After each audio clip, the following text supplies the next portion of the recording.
En un país pujante y lleno de desafíos, hay muchas preguntas sin respuesta. Redes abiertas. ¿Qué tal? Un cordial saludo, bienvenidos a Redes Abiertas aquí en Teleamiga, siempre tocando temas de interés para todos los colombianos.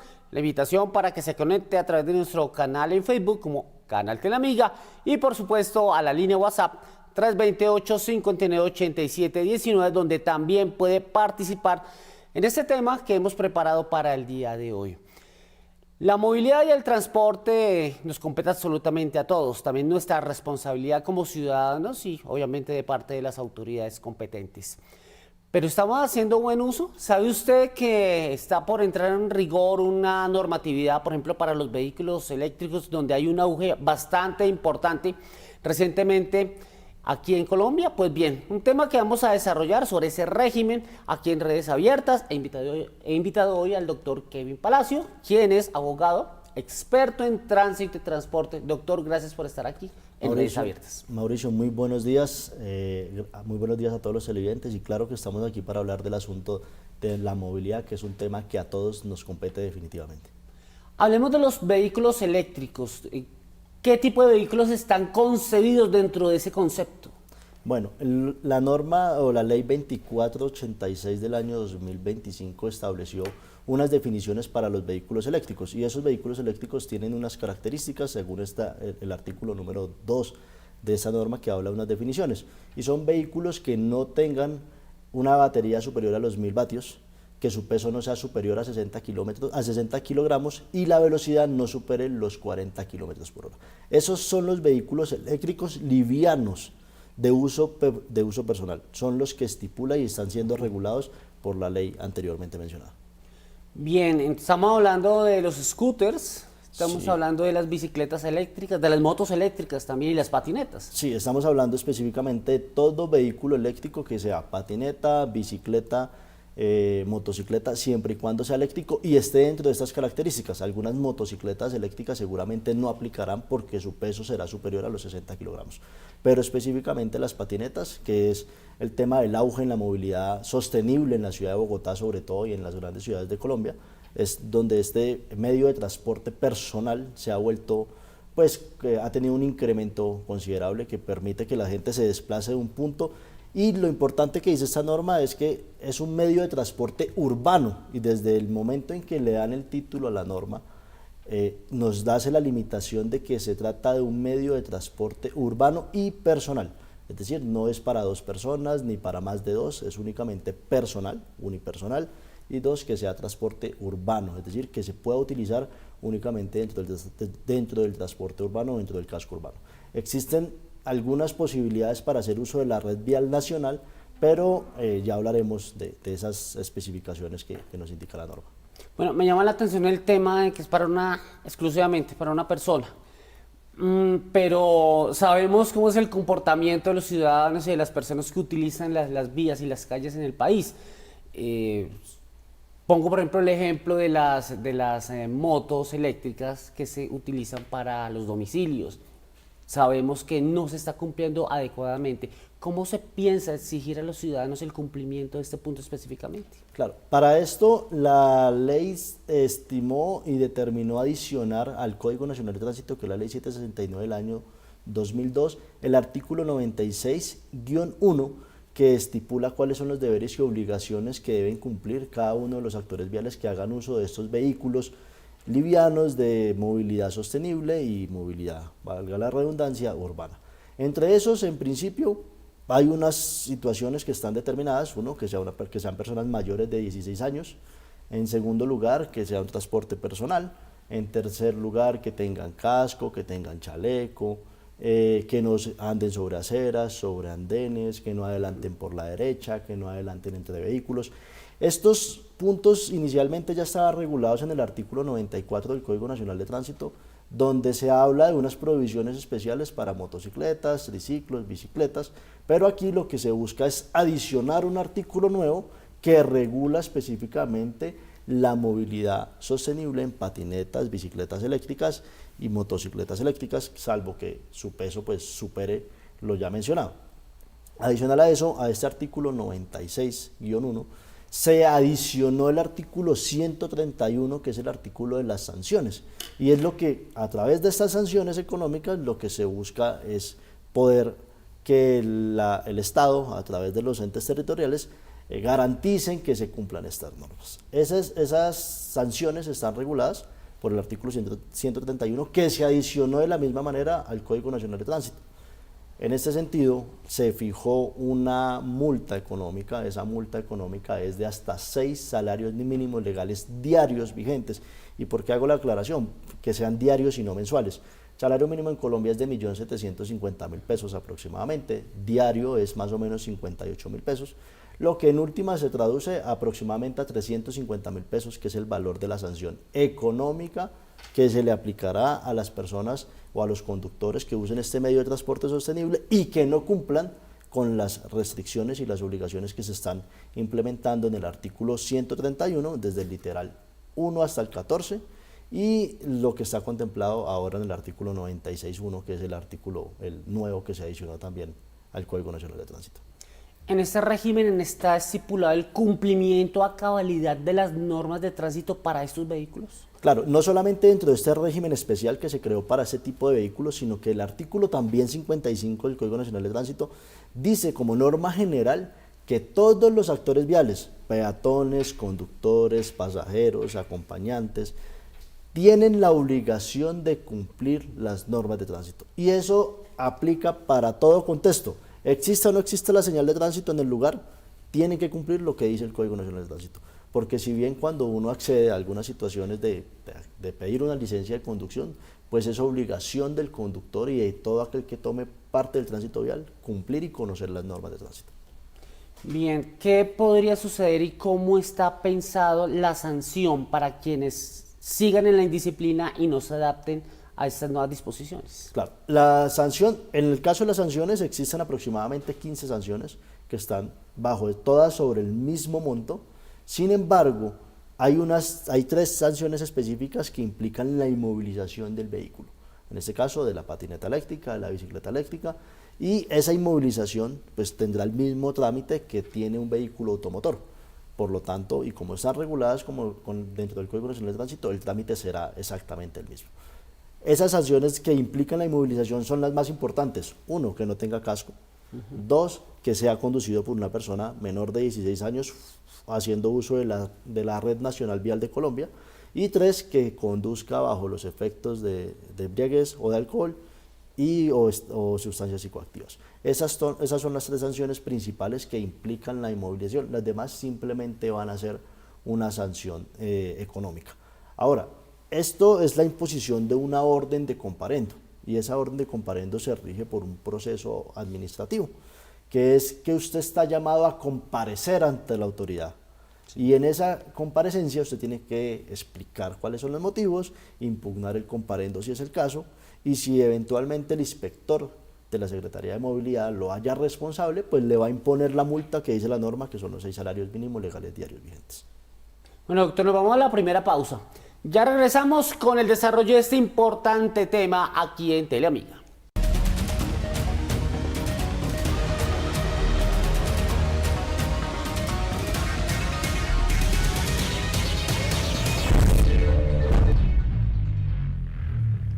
Regresamos a Redes Abiertas aquí en Teleamiga, tocando un tema importantísimo para la movilidad, para el tránsito, para el transporte en el país. Ese nuevo régimen que está por entrar en rigor y, por supuesto, el alcance, cómo usted debe cumplir ante la ley, ante una serie de requerimientos, básicamente para proteger la vida, para proteger su salud, su integridad y demás. Nos acompaña el doctor Kevin Palacio, abogado y quien es experto en temas de tránsito y transporte. Doctor Palacio, en todo este tema, hablemos del pico y placa. ¿Este tipo de vehículos están obligados dentro de esta norma?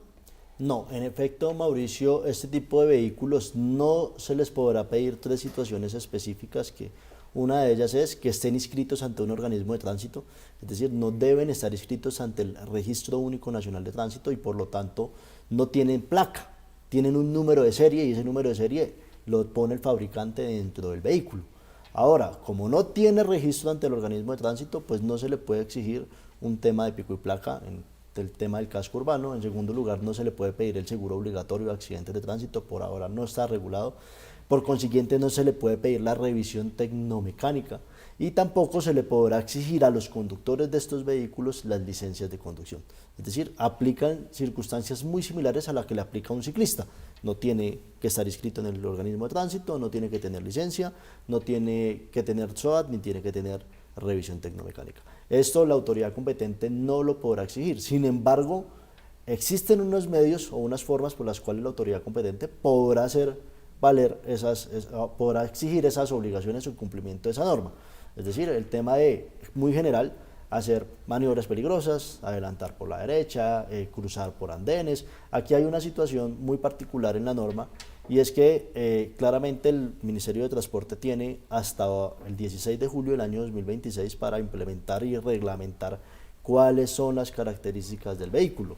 Y dentro de la norma decía o dice que deben tener luces direccionales y actualmente si uno ve y se pone a pensar y analizar, estos vehículos no tienen luces direccionales, las bicicletas no tienen luces direccionales. Esta norma también implica que tengan una luz delantera blanca y una luz trasera roja y actualmente las bicicletas, que todos sabemos, no tienen luz blanca, no tienen luz trasera y hay muchos aspectos que todavía están en el aire, que le corresponde a la autoridad competente y en primer lugar al Ministerio de Transporte, posteriormente a las entidades territoriales, garantizar que se cumplan esos aspectos que están regulados por la norma de movilidad urbana. En términos de velocidad, ¿cuál es la que pueden desarrollar en las vías y calles? Ese es un punto bastante importante por lo siguiente. El artículo 74 del Código Nacional de Tránsito ya de por sí regula cuál es la velocidad máxima permitida en algunas condiciones específicas. El artículo 106 y 107 del Código Nacional de Tránsito también estipula algunas velocidades. Aquí se incluyó un asunto importante y es el artículo, la velocidad nos indica que para ciclovías o zonas destinadas o infraestructura destinada al tránsito de ciclistas será de hasta 25 kilómetros por hora. Y para eventos donde se pueda hacer uso de una vía pública, pues será de hasta 60 kilómetros por hora. Perdón, hasta 40 kilómetros por hora. Es decir, que el límite está entre 25 y entre 40, pero todo depende de las características de la vía. Me hacen unas preguntas aquí por las redes sociales, por el canal de WhatsApp. Una de ellas es, ¿cuáles son las diferencias entre una moto eléctrica y una bicimoto? Listo, bueno, realmente la diferencia radica en que la bicicleta o la bicimoto realmente tiene un motor y su combustión es a gasolina. La motocicleta eléctrica pues funciona a través de una batería y esa batería pues claramente se carga. Ahora, respecto a la bicicleta eléctrica viene un punto importante y es que tiene que ser es un vehículo que asiste al conductor. Es decir, a través del esfuerzo del conductor va tomando fuerza y permite que el conductor pueda utilizar la bicicleta. Pero la diferencia es que evita un mayor esfuerzo en el conductor de la bicicleta. Otra de los interrogantes que tiene la gente dice, ¿puede incrementar la accidentalidad con esos vehículos por las vías teniendo en cuenta que son más lentos? No, específicamente no tanto porque sean más lentos o más despaciosos, sino por la falta de cultura vial. Sabemos actualmente que incluso el uso de las bicicletas está regulado, los conductores de las bicicletas tienen unas normas que ya están estipuladas, no recientes, sino desde hace mucho tiempo, incluso desde el año 2002 en el artículo 94, pero sabemos también que la cultura vial no es la mejor y vemos comúnmente que estos vehículos, bicicletas, patinetas, bicicletas eléctricas, se suben por los andenes, se pasan por los pasos peatonales, entonces realmente la causa o lo que vaya a hacer que se incremente la siniestralidad no va a ser que sean lentos. Lo que puede hacer que se incremente la siniestralidad es que no respeten las normas de tránsito, porque hay vehículos que circulan a una baja velocidad y no ocasionan el accidente de tránsito por el simple hecho de ser lentos. Ocasionan los accidentes de tránsito es por no respetar las señales de tránsito. Incluso la principal causa de los accidentes de tránsito es el exceso de velocidad. Por lo tanto, que sean más despaciosos no implica que tengan un mayor Precisamente por eso tienen una norma especial. Hablamos hace unos instantes acerca del SOAT. No están cobijados ese tipo de vehículos. Si uno de esos vehículos resulta implicado en un accidente, ¿quién responde o quién atiende a la persona lesionada? Esa pregunta tiene la respuesta siguiente. Resulta que el seguro obligatorio de accidentes de tránsito está diseñado para cubrir las víctimas de los accidentes. Ahora, si yo voy en una patineta eléctrica y colisiono con un automóvil, pues inicialmente me va a cubrir el seguro obligatorio de ese automóvil. Pero si yo voy en una bicicleta y me caigo y en esa caída me fracturo un pie, a mí me va a dar cobertura el FOSIGA. El FOSIGA es el Fondo de Solidaridad y Garantía que cubre a las víctimas de los accidentes de tránsito cuando no hay pólizas, o cuando no hay seguro SOAT o cuando hay un vehículo fantasma. En este caso podría aplicar y se tendría que entrar a analizar esa cobertura respecto a ese Fondo de Solidaridad y Garantía.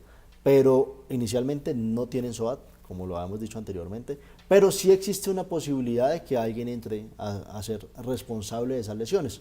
El SOAT tiene 4 amparos, esos 4 amparos corresponden uno a los gastos farmacéuticos, quirúrgicos, el otro corresponde en el caso de muerte a gastos funerarios, en el caso de víctima, traslado de víctima al centro médico, y el siguiente amparo es el amparo de incapacidad total y permanente, que depende básicamente de la pérdida de capacidad laboral.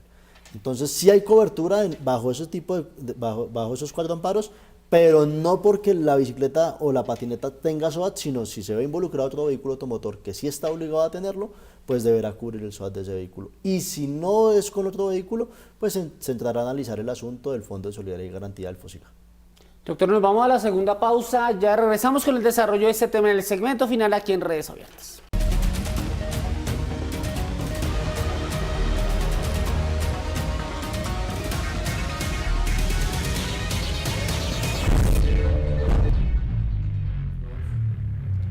Regresamos a Redes Abiertas en este bloque final, hablando hoy del régimen para vehículos eléctricos en calles y vías del país.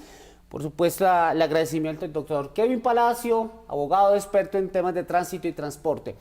Doctor, usted me decía que no hay obligatoriedad en el tema de la técnico-mecánica. ¿Por qué sucede así? ¿Y cómo es lo que se tiene pensado también para garantizar la calidad de estos vehículos? Claro, Mauricio, aquí hay una situación y es que el Ministerio de Transporte, una vez se sancionó la norma en el año 2025, en el mes de julio, le dieron un término de 1 año para poder garantizar que se cumpla esa norma y poder establecer algunas características. Por lo tanto, el Ministerio de Transporte tiene hasta el 17 de julio del año 2026, es decir, menos de 1 mes y 20 días, para determinar cuáles son las características con las que debe cumplir ese vehículo. Es decir, la velocidad máxima, las características de ensamblado, el sistema de frenos, las características del casco, las características del chaleco, porque actualmente ese vacío existe. No está estipulado en la norma cuáles son las características que debe cumplir cada vehículo eléctrico de transporte urbano para la movilidad urbana. No está estipulado y por lo tanto es el Ministerio de Transporte el llamado a determinar esas características. Pero doctor, no estamos muy encima como para que haya ese cumplimiento y que esté todo preparado para esa fecha. Claro, aquí hay una situación es que sí, es un término que ya está por cumplirse y el Ministerio de Transporte tenía inicialmente 6 meses, es decir, en diciembre debió haber informado sobre los avances que tenía para el cumplimiento de esta norma, que actualmente no ha pasado, pero esperemos que en el término que queda, pues el Ministerio de Transporte pueda cumplir con esa obligación. Bueno, en ese sentido, las autoridades sí están preparadas, deberían estarlo, pero realmente sí ha existido como ese trabajo, sí hay la sensación de que ellos pueden hacer ese control frente a la movilidad, la circulación de esos vehículos. En principio deberían estar preparadas, como lo dice Mauricio, debería la autoridad de tránsito competente estar preparada para regular y hacer cumplir esa norma. Sin embargo, hay muchos vacíos y entre esos vacíos es un policía de tránsito, ¿cómo le pone un comparendo a una persona por ir sin un casco si ni siquiera se determina qué tipo de casco es? Ni siquiera se puede determinar las características del vehículo, el peso del vehículo. ¿Cómo hace el policía en el sitio donde para la persona para determinar si ese vehículo pesa más de 60 kilos o menos? ¿Cómo hace para determinar si la velocidad de ese vehículo supera los 40 kilómetros o no? Claro. Si yo soy propietario de alguno de estos vehículos, ¿por dónde debo circular? ¿Por la ciclovía, por la ciclorruta, por las vías normales donde pasan buses, carros y demás? ¿O por dónde debo hacerlo? La norma dice que deben circular por las vías destinadas al tránsito de ciclovías, en este caso por la cicloinfraestructura, lo dice la norma puntualmente. Sin embargo, también establece que cuando la cicloinfraestructura no esté en óptimas condiciones y no garantice la seguridad vial, podrán hacer uso de las vías públicas. Y eso está regulado en el artículo 60, que se modificó de acuerdo con la Ley de Movilidad Sostenible. Se modificó el artículo 60 y se modificó el artículo 63. Y no se modificaron para regular las patinetas en este caso, sino se modificaron para que los conductores de vehículos automotores respeten y tengan prelación sobre estos vehículos cuando deban usar la vía pública, y en segundo lugar, cuando hagan una maniobra de adelantamiento, la hagan con una distancia superior a 1.50 metros. Pero eso implica los puentes peatonales, por ejemplo, porque es muy normal ver que hay motos, no necesariamente eléctricas, y otro tipo de vehículos en zonas que deberían ser exclusivamente para los peatones. Claro, eso aplica para los puentes peatonales y transitar por zonas peatonales da lugar a la imposición de una orden de comparendo por los 6 salarios mínimos legales diarios vigentes. Es decir, no pueden hacer uso de estos vehículos, pues puentes peatonales, por pasos peatonales. Doctor, se nos acabó el tiempo. Gracias por darnos esta luz y esperemos que estemos preparados para esa fecha, 16-17 de julio, importantísimo en este tema de movilidad sostenible en calles y vías del país. Mauricio, muchísimas gracias a usted y a todos los televidentes. A ustedes el agradecimiento por permanecer aquí con Redes Abiertas. Seguiremos con otro tema de interés en una próxima emisión. Hasta pronto. En un país pujante y lleno de desafíos, hay muchas preguntas sin respuesta. Redes Abiertas.